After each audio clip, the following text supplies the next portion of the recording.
Washington. President Trump on Tuesday ordered an end to the Obama-era program that shields young undocumented immigrants from deportation, calling it an amnesty-first approach and urging Congress to pass a replacement before he begins phasing out its protections in 6 months. As early as March, officials said, some of the 800,000 young adults brought to the United States illegally as children who qualify for the program, Deferred Action for Childhood Arrivals, will become eligible for deportation. The 5-year-old policy allows them to remain without fear of immediate removal from the country and gives them the right to work legally. Mr. Trump and Attorney General Jeff Sessions, who announced the change at the Justice Department, both used the aggrieved language of anti-immigrant activists, arguing that those in the country illegally are lawbreakers who hurt native-born Americans by usurping their jobs and pushing down wages. Mr. Trump said in a statement that he was driven by a concern for the millions of Americans victimized by this unfair system. Mr. Sessions said the program had denied jobs to hundreds of thousands of Americans by allowing those same illegal aliens to take those jobs. Protests broke out in front of the White House and the Justice Department and in cities across the country soon after Mr. Sessions' announcement.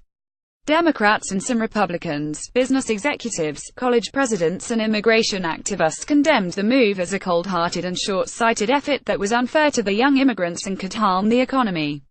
"This is a sad day for our country," Mark Zuckerberg, the Facebook founder, wrote on his personal page.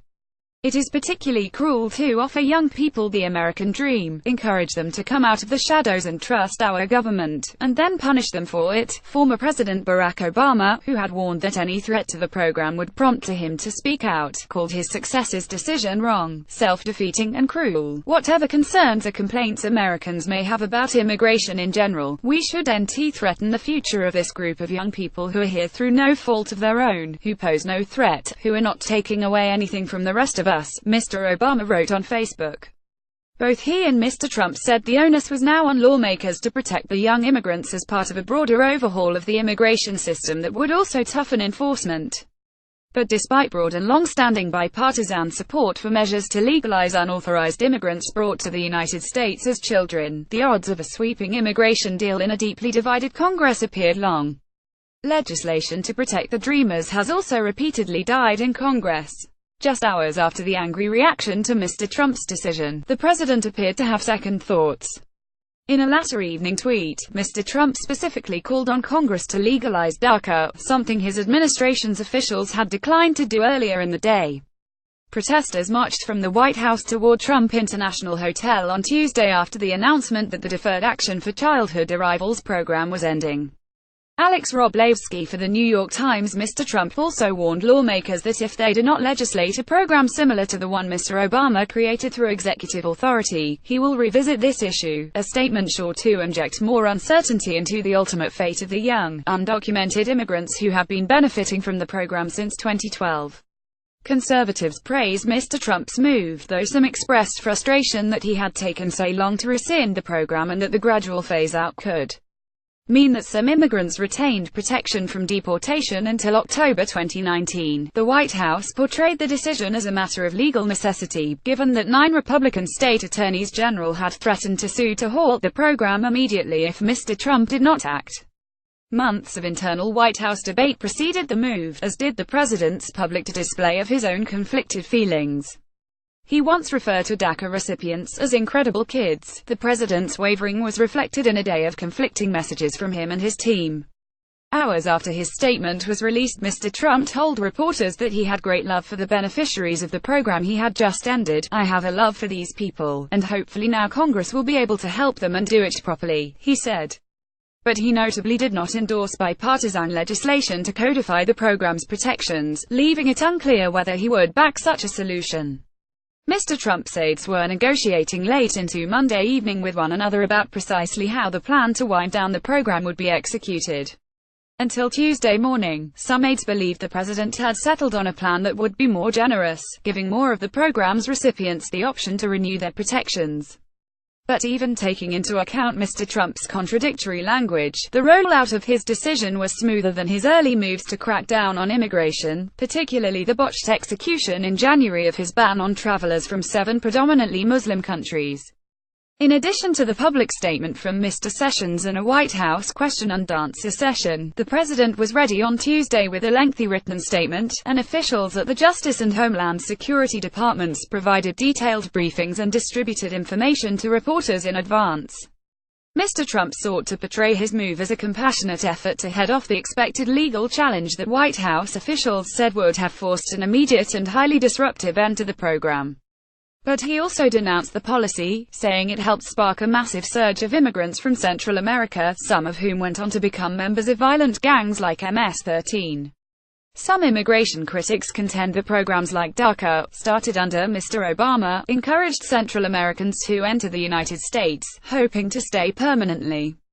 Tens of thousands of migrants surged across America's southern border in the summer of 2014, many of them children fleeing dangerous gangs.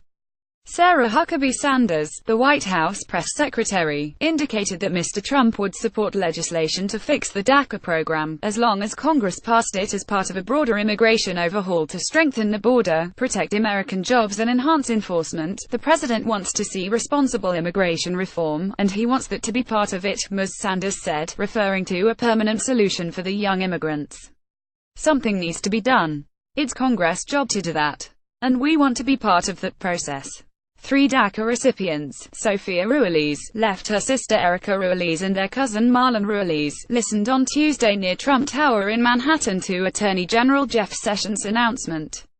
Todd Heisley, New York Times. Later on Tuesday, Mark Short, Mr. Trump's top legislative official, told reporters on Capitol Hill that the White House would release principles for such a plan in the coming days, input that at least one key member of Congress indicated would be crucial. It is important that the White House clearly outline what kind of legislation the president is willing to sign, Senator Marco Rubio, Republican of Florida, said in a statement. We have no time to waste on ideas that do not have the votes to pass or that the president won't sign. The announcement was an effort by Mr. Trump to honor the law and order message of his campaign, which included a repeated pledge to end Mr. Obama's immigration policy, while seeking to avoid the emotionally charged and politically perilous consequences of targeting a sympathetic group of immigrants. Mr. Trump's decision came less than 2 weeks after he pardoned Joe Arpaio, the former Arizona sheriff who drew intense criticism for his aggressive pursuit of unauthorized immigrants, which earned him a criminal contempt conviction. The blame-averse president told a confidant over the past few days that he realized that he had gotten himself into a politically untenable position. As late as 1 hour before the decision was to be announced, administration officials privately expressed concern that Mr. Trump might not fully grasp the details of the steps he was about to take, and when he discovered their full impact, would change his mind, according to a person familiar with their thinking who was not authorized to comment on it and spoke on condition of anonymity. But ultimately, the president followed through on his campaign pledge at the urging of Mr. Sessions and other hardline members inside his White House, including Stephen Miller, his top domestic policy advisor. The announcement started the clock on revoking legal status from those protected under the program. Officials said DACA recipients whose legal status expires on or before March 5 would be able to renew their 2-year period of legal status as long as they apply by October 5. But the announcement means that if Congress fails to act, immigrants who were brought to the United States illegally as children could face deportation as early as March 6 to countries where many left at such young ages that they have no memory of them. Immigration officials said they did not intend to actively target the young immigrants as priorities for deportation, though without the program's protection, they would be considered subject to removal from the United States and would no longer be able to work legally. Officials said some of the young immigrants could be prevented from returning to the United States if they traveled abroad. Immigration advocates took little comfort from the administration's assurances, describing the president's decision as deeply disturbing and vowing to shift their demands for protections to Capitol Hill. Mary Eleanor Hincapié, the executive director of the National Immigration Law Center, called Mr. Trump's decision nothing short of hypocrisy, cruelty and cowardice. Maria Praley, a recipient of protection under the program, criticized Mr. Sessions and Mr. Trump for talking about us as if we don't matter and as if this isn't our home. The Mexican Foreign Ministry issued a statement saying the Mexican government deeply regrets Mr. Trump's decision. As recently as July, Mr. Trump expressed skepticism about the prospect of a broad legislative deal. What he'd like to do is a comprehensive immigration plan, he told reporters. But our country and political forces are not ready yet. As for DACA, he said there are 2 sides of a story. It's always tough. Maggie Haberman contributed, reporting from New York. A version of this article appears in print on September 6, 2017, on page A1 of the New York edition with the headline "USN's Program Giving Dreamers Legal Protection."